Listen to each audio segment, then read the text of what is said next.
on the programme, my name is against the question, where next? I'm not sure, some of you might have been here for both days. Personally, I think it has been a phenomenal experience and incredible programme, extremely thought-provoking. Our keynote speakers, Glenn Adamson, just to try and paraphrase a little bit of what everybody, not everybody said, but the main speakers, talked about the emphasis of value and the value of craft and how we define that, how we perceive it, where we position it, and then also talked about authorship. And I think it's extremely critical at the moment for us to understand the various contexts and the various guises that craft exists in, particularly in an Irish context. Arlene Fish talked about the risks, taking risks, and being brave enough, I suppose, to follow your passion and to make a career for yourself in craft. And I really liked what she said, that you must support your art or your craft until it supports you, and I think that's extremely valid and extremely true. And then Rob Mills took us through the history of third-level art and design education in America, and then the various forms of the importance of both education and that continuum of learning, and I suppose the other types of learning that are supported through residencies and through studios. And I think for me, probably, and I think everyone will agree with this, but one of the most important things, and I think it's always one of the most important aspects really of any conference, is the ability to talk to your peers and to network and to build a community. But I do think in the context of craft that this has been an extremely important 2 days. I've been with the Crafts Council for nearly 2 years now, and I actually haven't really experienced anything with this level of dynamism and the level of speakers and the calibre of speakers that have attended this. So I suppose really I'm just throwing it out to the floor to ask all of you who are either practitioners or teachers or lecturers or students or professionals, you know, where to next? How can we keep this energy or this momentum going? Do we want to keep it going, and who should be responsible for doing that?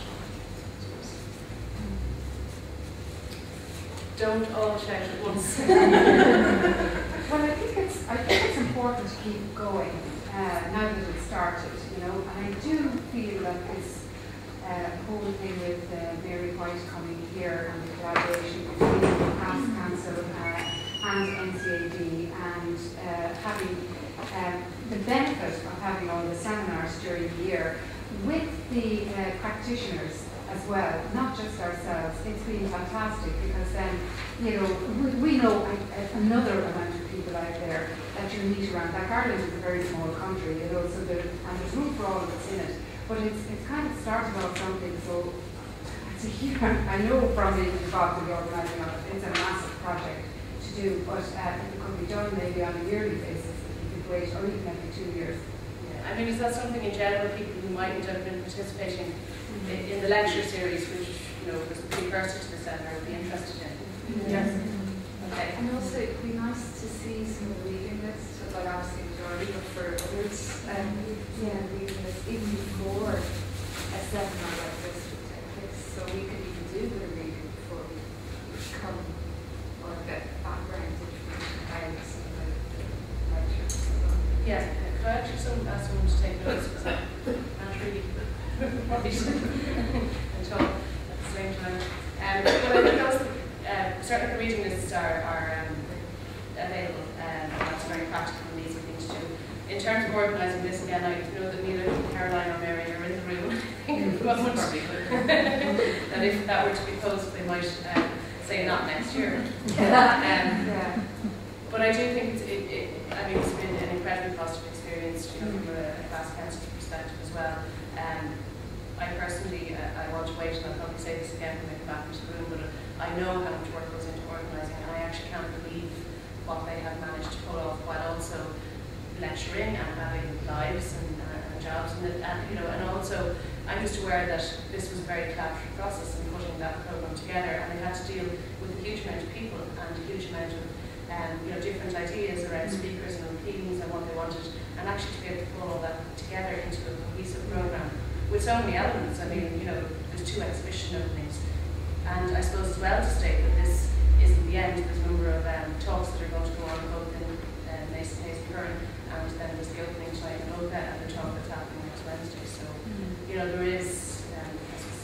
more to come. But I think for most of us that were involved in it, Claire and who else here was involved in it, like, we did things that we never have an opportunity to do again, you know, and I just the benefit of it is just I'd do it again. I'd do it again. I mean, I know we missed out a weeks of it, but we ran out of time. We did. We didn't have enough time to cover. I mean, initially meeting every second Friday and then realising that we needed to meet every Friday. It could have been a full-time course. Yeah. You know, there's so much, and I'd love to extend it. Yeah. I think too that the business of making a symposium and getting together a program and coming up with invited lecturers was very interesting to see how it's done and all the work that went into it. And right down to someone bringing flowers to the windows, up to someone contacting a speaker or whatever. It's a very interesting experience. We don't have that usually. It's usually done for you if you're lucky enough to go to the conference. And I think that was really a remarkable thing to be part of. Yeah, is that something you think you might do again? You know, and say, for example, that it wasn't possible for Class Council, Fulbright and NCAE to come together again, but, you know, in the way that we have this, would it be something that maybe the participants, you know, or you yourselves would look at organising some kind of I think not necessarily a symposium, but some way to maintain contact, to get to, you know, to keep together. It was very interesting. Sorry, excuse me. Yeah. Did you have like specify symposium, both in terms of clinics and working with services, but you know, jurors, they do things and you don't start, but or you know, do something if I'm interested in clinic, call people together with works with clay, or even on the surface of silicon, parts, glass clay, and so on. And get like really dedicated people willing to teach, willing to share knowledge. And bring it down to a level where you can absorb enormous amount of technical knowledge. Because sometimes, you know, that's the most important thing to be able to create good work. You have theories, but you just don't know how to succeed to you know, manifest them. Because there's a lack of information on something. You get people who cover all sorts of very interesting, unusual surfaces of the subject. They work with very interesting surfaces, interesting techniques of the specific line, and then, you know, we can learn a lot from them. Rather than, you know, sometimes things get very scientific, down to really practical, and then get a lot of info after doing things. Yeah. I think that can give a boost to the general practice in the country. But I think during the 6 months and setting up the seminar, we gained so much confidence and insight. What does it mean doing a symposium? What does it mean setting up 2 exhibitions and the catalog and the symposium? We gained so much experience, so much knowledge, and we gained we are now brave enough to just pick up the phone and start to organize in our own area. But we're also aware of the amount of work that's involved. I mean, people who didn't participate in the seminar, there was like 11 o'clock at night, Caroline would ring you and said, oh, I think your artist statement would be better if we change this word here to another one. And that goes on for half an hour and said, oh, by the way, what are you doing, Bridget? I'm having a bath. You know, it's that amount of work that, you know, the time and what you're doing is become irrelevant. It's like, you know, 11:30 the phone will ring and then you have a 1-hour discussion on the phone until midnight. So it's the amount of work which went into this from Caroline and Mary's side was incredible. So we are now aware of it if we want to set up a group or organization in the local area, or people said like a ceramic symposium or mining textile, and there's nothing in North Festival textile. I know how much work is involved in it, and I could judge it and able for it or not. But it's definitely we are now brave enough to pick up the phone and start to connect people, because I think when you're a maker, you're shy about these things. You're not an organizer and you don't know which way to go about it, but now we went through the whole process. And it was really, really brilliant. And for anyone else who participated in the actual whole series, lecture series and the seminar, I mean, is there anything else that you're really taking away from it that maybe you didn't expect, or that? I think in relation to all of the I'm not going to talk about the reading and stuff, like the academic end of it, I would never have touched on that.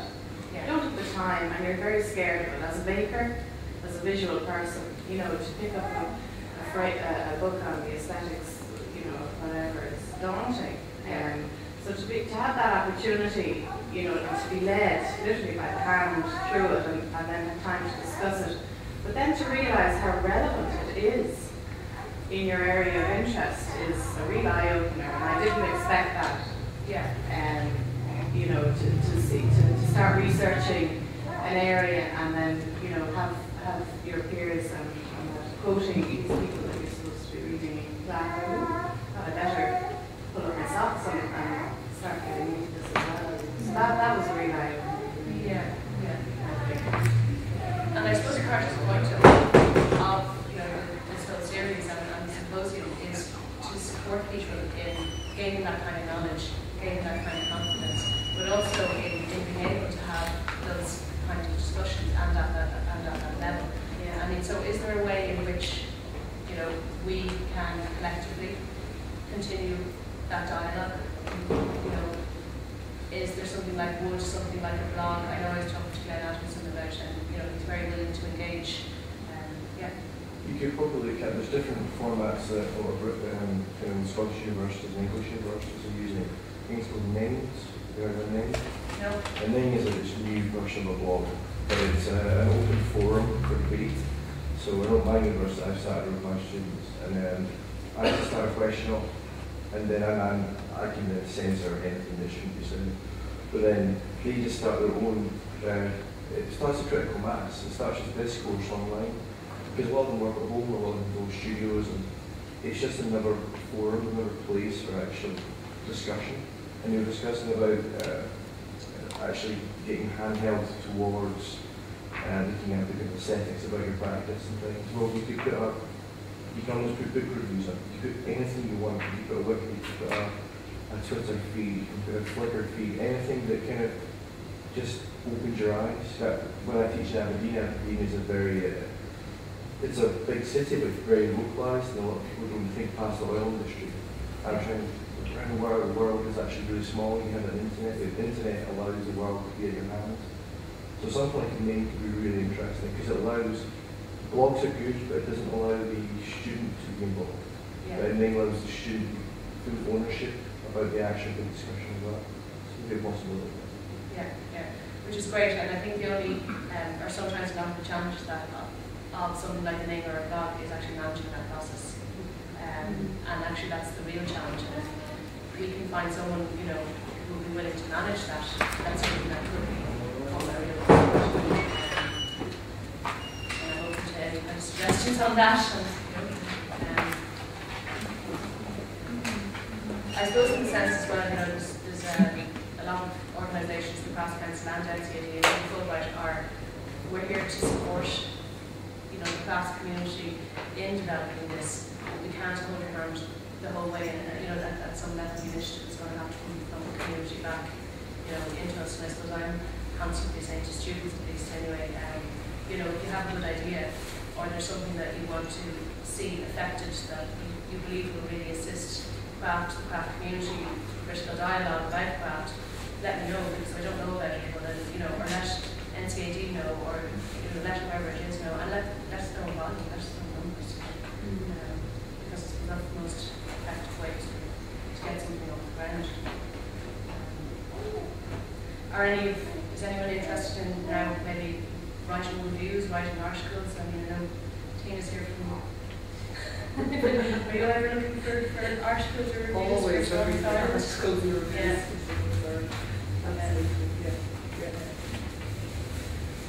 No, but is that something that Sorry, are you talking about articles about the whole symposium or just articles in general? in general? Oh yeah. Yeah. For whom? For Well, for Strong Start, Oh, for for Stop Press, for an evening. yeah. say that's something to do with universities though and their students, or is this No, an open thing for anybody to be involved in? It's just like a blog, but it's just that a lot of universities using it as a good place for. It's just very easy website scripting rather than actually having to really script the website. What's it called again? Ning, N-I-N-G. University of Central Lancaster have got one for the ceramics department. It's my a very good friend of mine, but Alison Brennan started. And it's getting a lot to be, and I got asked to go on just to get like a guest admin, to add my kind of like 2 cents as well, and it's kind of works. It's interesting and it's free, so that's a really good thing. Yeah, right. And as long as you've got a member of staff, as far as I know, as long as you've got a member of staff, being part of the admin, you can control it, you've probably got a wee logo in there to make it efficient. Yeah. So, that's simply that. Just, you wouldn't mind doing it. Like we've just come back from Symposium now, and think about all the people that we met over there. We met some very interesting lecturers from colleges over there that are running different things. So we said, oh, what about this and what about that? And maybe somebody from Ireland would like to come over to it, you know. Yeah. And I think it's about opening it up. You know, Ireland is just so small, and there's just so much more out there that if we're made aware of it, then you might or you might not do something about it, but you know about it anyway. You know, there's a lot of things going on, and I think if there's an energy about maybe the name, you know, then people will share about it, you know. Yeah.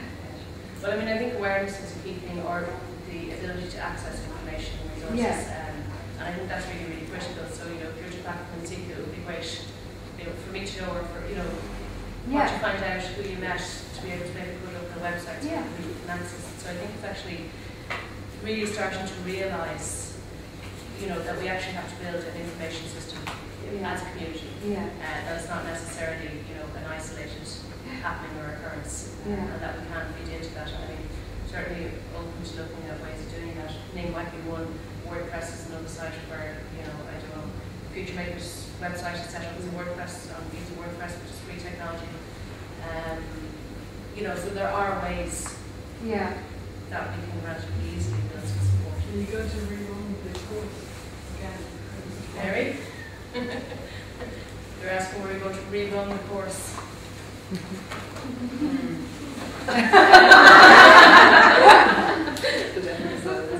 Well, I think it's up. This was the experimental trial. So when I came, I thought this would be the experiment, and that we write up first what we did, then what we suggest could be done differently, and then the next person who takes it on, if somebody were to take it on, would do it even differently.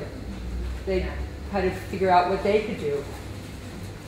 So I think that I can speak for Caroline to say that she would hope very much that there's some way that it can continue and be a permanent relationship, or at least a continuing relationship between NCAB and the Crafts Council in some way, where Crafts Council members and MA students are able to work together. And because I know there is some great interest in continuing to have dialogue. And I hope it continues in some way. No, I mean, and that will be a challenge for all of you to think about how, because the funding may not, there will be a certain amount of advocacy needed, because if the NCAD is interested in making the taught MA in ceramics, glass, and metals, that's a whole series of requirements and reports and going to committee meetings. It's not just sort of an instant thing. That takes a long time to do. And then there's the issues of the funding, and possibly for a couple of years, there might be external forces that could be able to help until it became a permanent relationship. But it would require help from whoever had a kind of innovative idea on how to fund it. I think Caroline Madden was the one who really visioned this partnership. And I'll certainly help. I would love to stay longer, but I think it's actually time. I think that it would be good for somebody new to do it. Yeah. Because I think this is the kind of thing where you want to pass it along. That part of the freshness would be the discovery from each group. Yeah. And I've learned as much as the participants, if not more.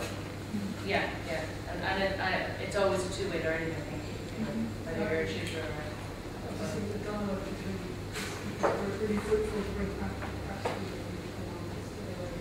absolutely. and feel that we've gone that far and what we need. Yeah, well, I mean, that's really what I suppose we're trying to tease out now. You know, this is what do we do next? I think that there, you know, if there's enough of an interest in a will, yes, it will happen again. As I said, certainly from the cross-council environment's perspective, it's been incredibly successful and as I said, incredibly important. It's just how it happens and when it happens. I'd imagine there might be a year break with a gap year, and it might be better to do something like this every second year, you know, rather than. Is there an opportunity of involving the architects, or was it maybe, you know, minority as well? I suppose that can be explored, but the nature of the way that the Arts Council work and the Glass Council work is actually very different. And the Arts Council tend to be, they are a grant-giving body and a policy-making body.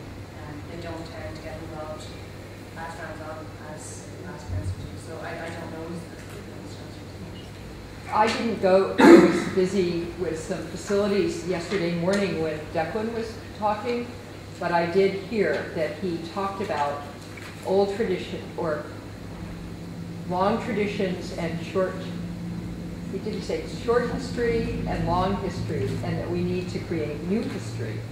So I think that this is a case where there needs to be a lot of input from the people who are interested, from the students, if they are interested in having this happen. I think for those of you who are in the room who are participants, your evaluations that you do at the end of this with as many suggestions as you possibly can manage, to take at least an hour to really carefully think of all the suggestions you can put in, are going to be helpful. Those of you who came to the symposium, to give us as many suggestions as you can.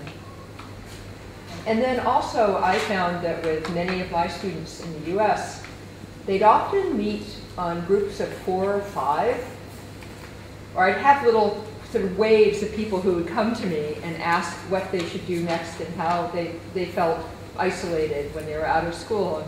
And we kind of gather up little clusters who then went off.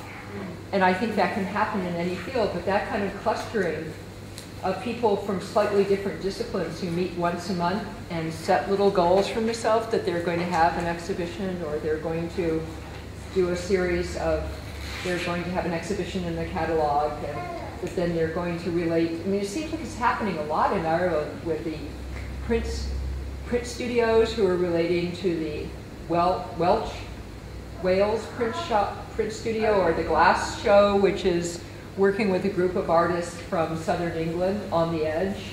Yeah. Show now at Botanical Gardens. That's the kind of thing that can generate a lot of new opportunities for everybody who's involved. Yeah, absolutely. And I suppose just to say as well that one of the things that struck me very much when Arlene Fish was talking this morning was she was listing off, you know, lots of different organisations like SNAG and all these things, and saying, you know, they went with my name for it, and you know, it was in 1973 or when it was actually when it was set up. But you know, you have to realise that when you're having these conversations and you're coming together in a group, real things that have huge meaning and significance can come out of them. You know, but you know, so everything that you do, you know, has an impact and has an effect. So I think it's important, you know, to realise that you are the shapers. Right. Of this within this moment. So. There's nothing like meeting in face-to-face people either. Yeah. So it's great to have stuff on the meeting and work whatever, but it's a different type of dialogue when you're sitting in a room, friends in a room.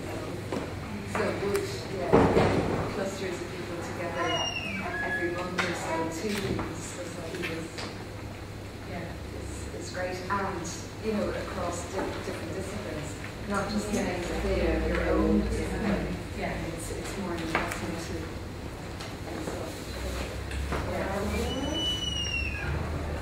Yeah, and I think there's a huge amount of opportunity, and that's been the really interesting thing about the symposium is that there's been so many themes, so many disciplines, so many different approaches to work, so many new technologies coming in, And it's just been really, really refreshing to understand as well that there's no right way, there's no wrong way. There's just very interesting practice and process going on all the time. And for such a small island, as we say, we have to start communicating more effectively. We are a small island. It shouldn't be that hard to get together, to network and to talk and to really develop things. I go to something once a month, Yeah. which is talking about art. I'm talking to anybody, and it's too far out of town for most people on Friday. It's just people who turn up once a month and discuss the how and the where and why. A lot of the time at 5. But it's actually very good. There's no gender, there's no sales, there's nothing like that. But it's talking about art, and it goes all over the place. The person who initiated it pulls us back in like a salmon on a reel. If we go off the point too far, she pulls us back in again. And it's 2 hours once a month. There's no gender.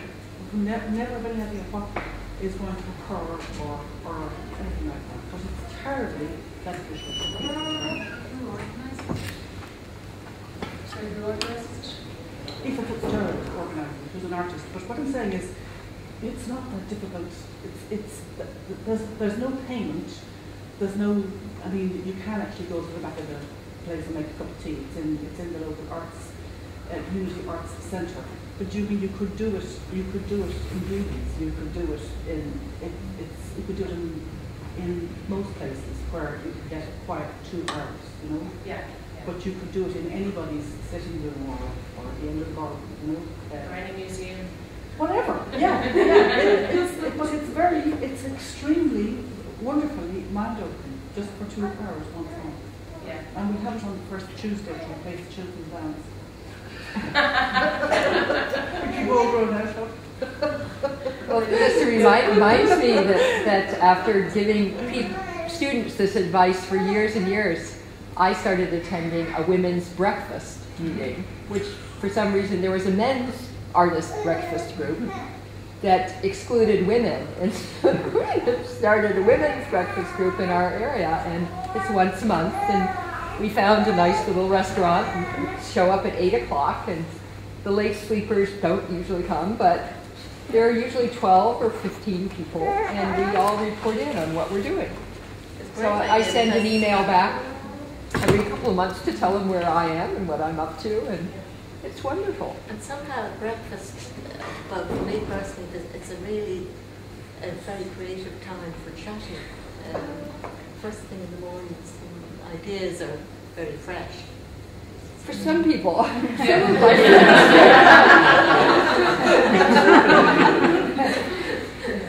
No, but you're right. I mean, it doesn't have to be very complex. It doesn't have to be a massive organisation. Right. It could be about naming a time and a place on a particular day when someone that's the extent of it. To some extent, though, from experience, these things do need a driver. They do. They do need someone to be somewhat responsible.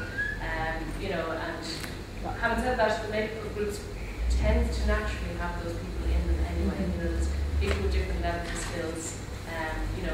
People who drive and manifest, like Mary and Caroline back there, but there's other people who bring a huge amount of other things to the table as well. So I think it's actually just potentially about getting out there and doing it.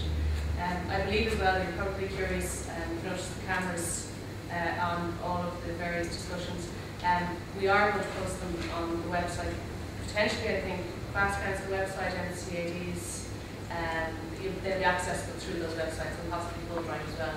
But as you can imagine, I think there's probably 30 hours to take. Right? 37, I think, so far. 37. So it's going to take a little while to get that up. I think everything that's been filmed in this room will come first, and then afterwards the talks that took place in the chair. But just to bear with us, it'll probably be about 2 months maybe before they go. We may be able to make the presentations, I'd imagine, earlier, the actual part of the presentations. Caroline, did you want to say something? No, I think you covered everything. Except thanks to everybody everybody for coming. Yes, thank That's you all really, for really coming. important because it couldn't have happened if people didn't come. And it's great to see that everybody's really interested in it. Well, and all their helpers have been slaving away, especially our students. I think, well, just before I finish up and thank people, one of the opportunities that maybe provide a basis for something else to happen, something quite dynamic to happen next year, is that next year is the Year of Craft. You know, so there's an opportunity there for people to make proposals to the Crafts Council around these kind of events. It's something that we really want to highlight, and we're really happy to highlight it. So I just wanted to throw that out there as an idea. I think we have some concrete next steps potentially. I know the next step, hopefully most people here, is going to be a motor opening between 6 and 8, and that is on your programme.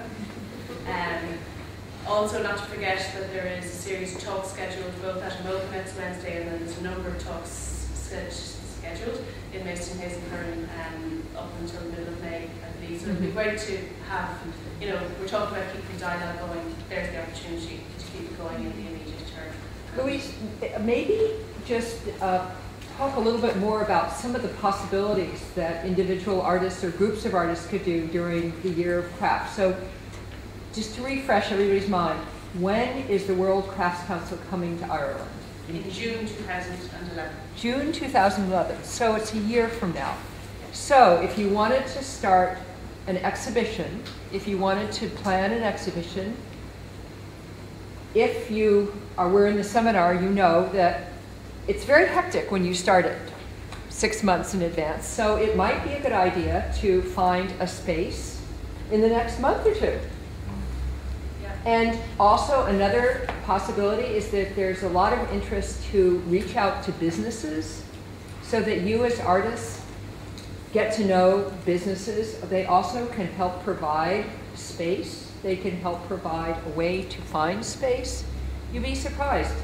The reason, I think one of the main reasons we were able to secure the Mason Hayes and Curran area is that the collector told us, the man who's in charge, one of the solicitors, told us that he is an ardent art collector, and that he has so many pieces he has to sneak them into the house now, and he's considering another venue for his collection because he started collecting painting and he just got very interested. So that in a way this could be an opportunity for you to reach out and find some new alliances, and also find an exhibition space or plan an event, and work with scheduling with the Crafts Council, because how many people do you expect next June?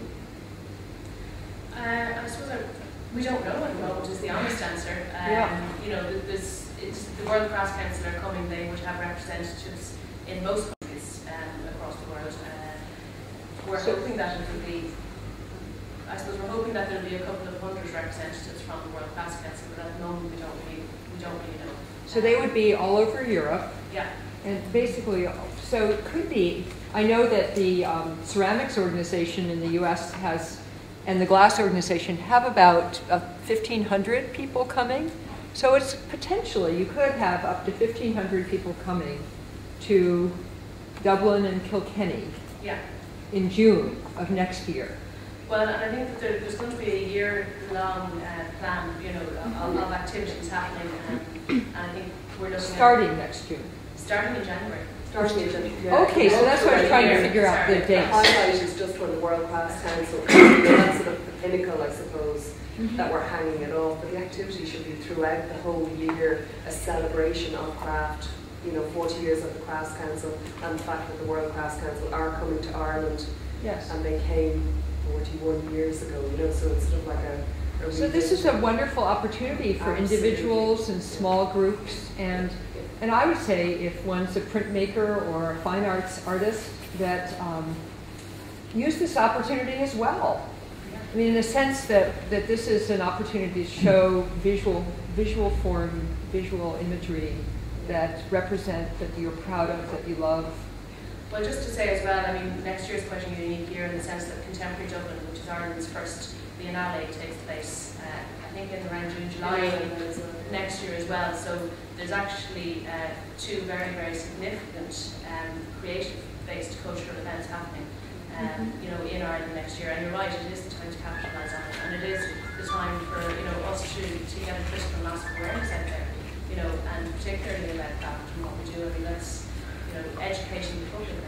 And sometimes it doesn't mean setting up a brand new exhibition. It means teaming up with a group that's already here. And we found this in our area. I come from San Francisco, that there are many arts organizations, and there are almost so many that if you have an event, you're likely not to get very many people because there's a lot of traffic. It's like Dublin, and people tend to stay in their area because it takes so long to commute to one area to another.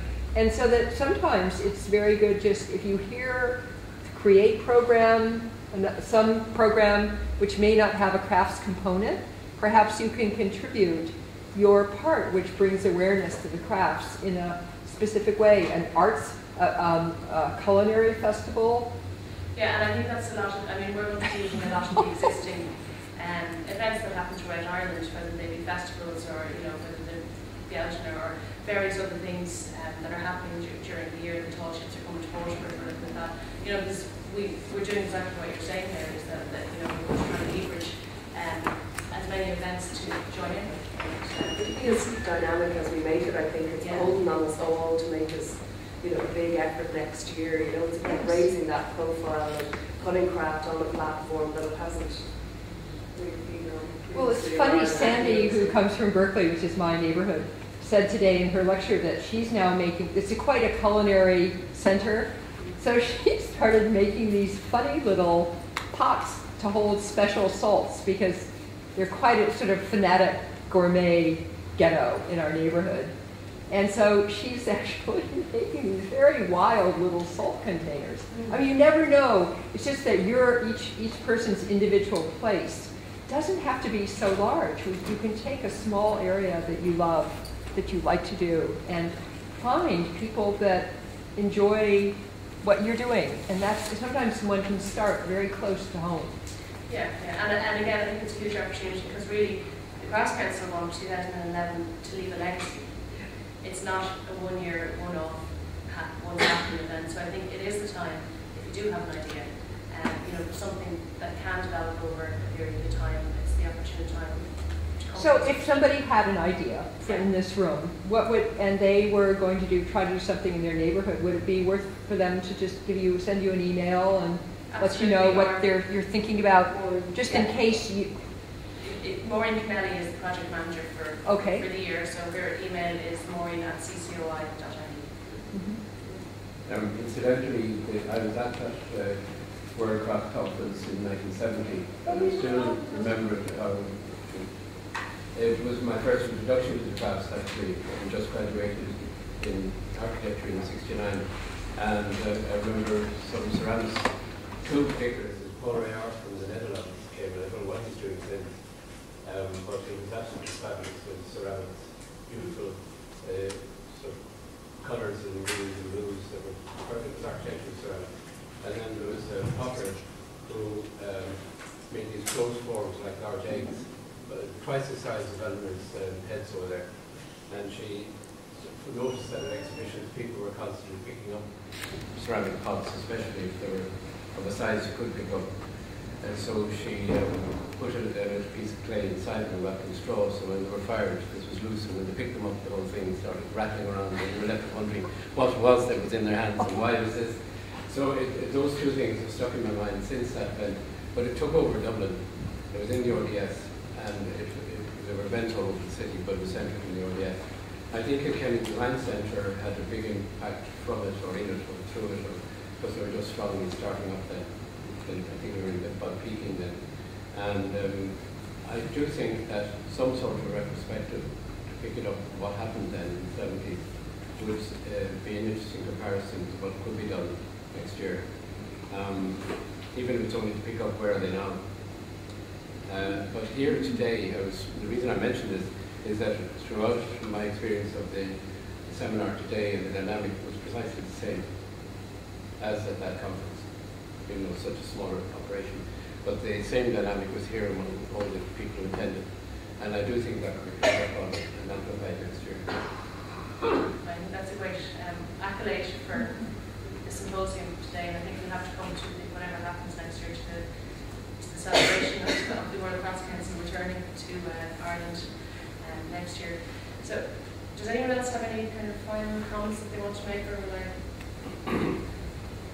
No. Well, the one major thing that has to happen now is just to acknowledge really the amount of work that has been put in by both Caroline Matthew and Mary White. I think some of the participants of the lecture series would like to just give you a small presentation and say an absolutely massive thank you. We all know how much work has gone into this, and it has been a phenomenal success and really reflects on your drive, your passion, your skill, your foresight and your ability. And I just want to say for myself, thank you for involving me in this process. It really has been an incredible experience, and I'm sure that the girls here will say something the same. Thank you.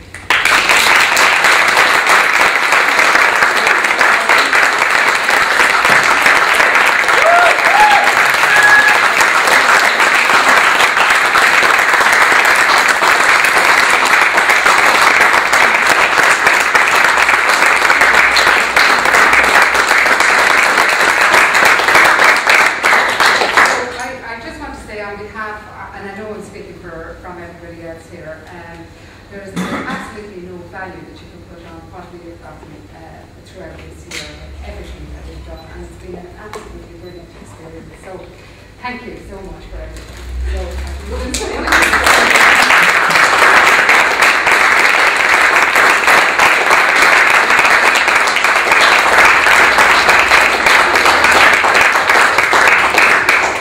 We could not have done it without all of the wonderful people who have helped. Louise, extraordinary, and all the participants. I would like to say we couldn't have done it without Mary coming over and giving us a whole year, and all of you guys. Thank you so much, everybody. So thank you, and hopefully we're going to actually put a big stand next year. This, yeah. And thanks to everybody.